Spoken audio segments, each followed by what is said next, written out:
I'm Mike Corrigan, and this is Doug Grove. We're two of the co-authors on multi-dimensional education, common sense approach to data-driven thinking. And today we want to, our last chapter in the book is addresses this Common Core state standards. Now, as many of you know, this whole standards approach really started taking fold in the 80s with the nation at risk, and we had to get these standards in place to be competitive in the business world and the technology world, right?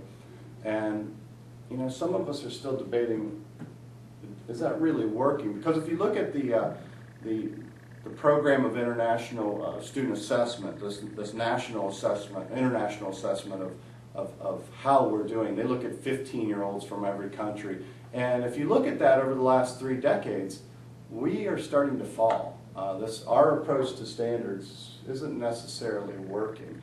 And we stepped that up quite a bit when we pulled into the No Child Left Behind zone, right? Yeah. So I want to ask you today, is this new Common Core State Standards Initiative, is that going to look a lot like No Child Left Behind? Yeah, it's a good question, Mike. Well, thank you. You're welcome. I think that one of the things we have to look at is how the Common Core State Standards are really rolling out. They started as a voluntary initiative.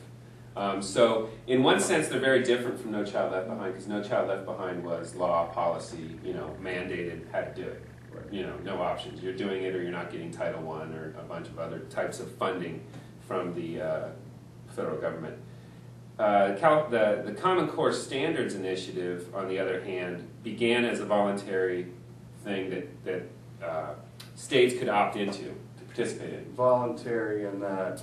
Yeah, voluntary initially, but now there's so many things that you have the right to get, such as Recovery Act funding, and there's so many funding sources that are now tied to you being a part of the Common Core State Standards Initiative. So what most states have done is they've joined because the benefits to joining are there. So it's not mandatory, but it's kind of like twist the arm, you're not going to get all these funds if you don't get into this initiative. So it's quasi-mandatory, if you would. So specifically, what have we found? Maybe you can explain that as to, what have we found? Are the standards that much more stronger or demanding than the standards the states had before? It varies. One of the issues of No Child Left Behind, of course, was that we had so many different types of standards across states. Right. Some states had high school graduation standards, which are much different than, say, a state like California that had college entrance standards. And some states even had minimal high school exit standards. So state to state to state, everybody's standards were different. Some were very low, some were very high, some were in the middle.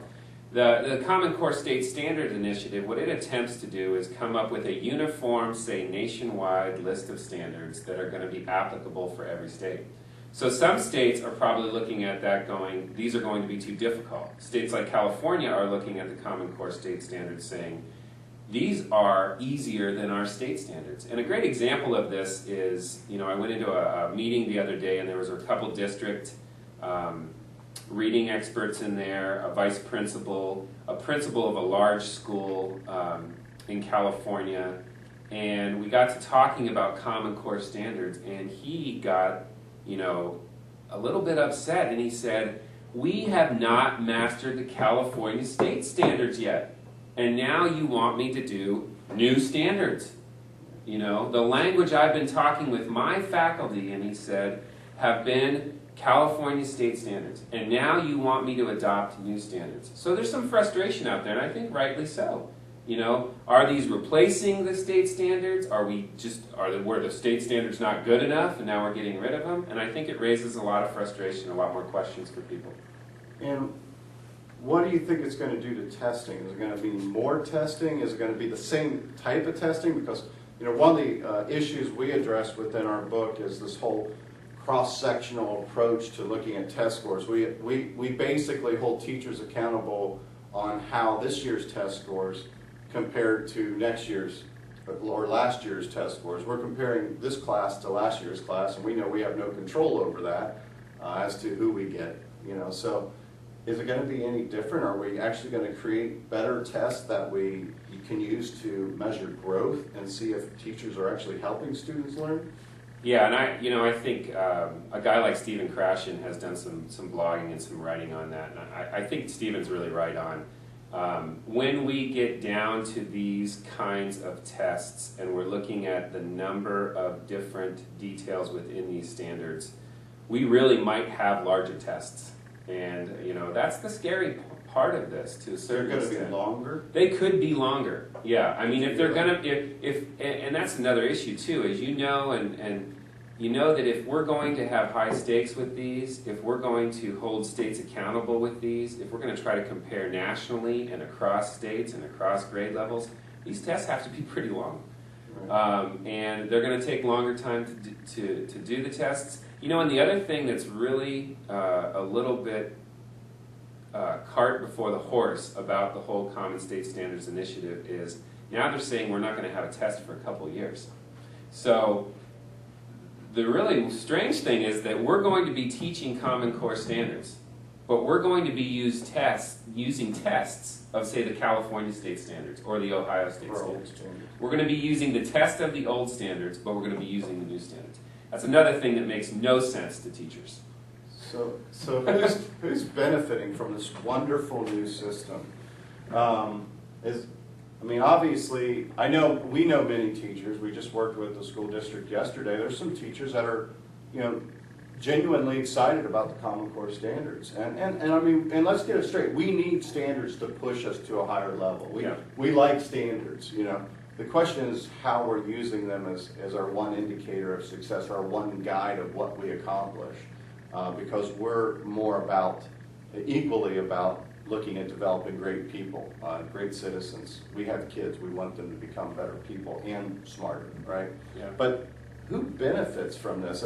I think what we found interesting when we started researching this, actually who's in the midst of developing this system. Can you expand on that? Sure. And I think it's interesting too is, we're not against standards, right? It's hard to argue that, right. Well, we shouldn't have standards. Yeah, you're not going to win that We're argument. We're all for standards. Yeah. And I actually think the Common Core Standards State Initiative, when you really look at it, on the face of it, it was probably a much better idea than No Child Left Behind. Because at least we could have, across the nation, agreed on a core set of standards. Right. But now to throw the standards out there, not have the testing mechanism in place, it just, it's going to confuse a lot of people, and I don't see it frustrating anyone less, than No Child Left Behind, but it remains to be seen. But really, the interesting thing about the who benefits question that you ask is, the folks that started this and the folks that have been inherent in the beginning of this have been many of the testing companies. The College Board, ACT, Achieve, Incorporated, even Pearson. And if you go to the Common Core State Standards Initiative website and you look at their partners and you look at, you go back and you look at who has contributed large amounts of money to this initiative, a lot of it's the testing companies. And right behind them, obviously, or even in front of them, is going to be the publishers. Because now we're going to no longer be able to use those California state standard adopted textbooks. We're going to need the Common Core state standards adopted textbooks. And that's really big money. And that's big money for the folks that are making the tests, that are saying we need the international comparisons, for saying that we're going to need a new textbook that's going to be updated every 3 to 5 years. And I just think, how are we going to do this given our economic condition in America right now? Because how much do we actually pay these testing companies every year to do this in a state? Yeah, these contracts for state tests, depending on the size and the number of students, obviously, they run anywhere from $50 million to $250 million. These are huge contracts that we have to have with states to run the test, to print the test, to produce the test, and to produce the data. That we can't compare from grade to grade. And that doesn't matter whether a student moves to the next grade, their test score, and it doesn't dictate half the time if they graduate from school.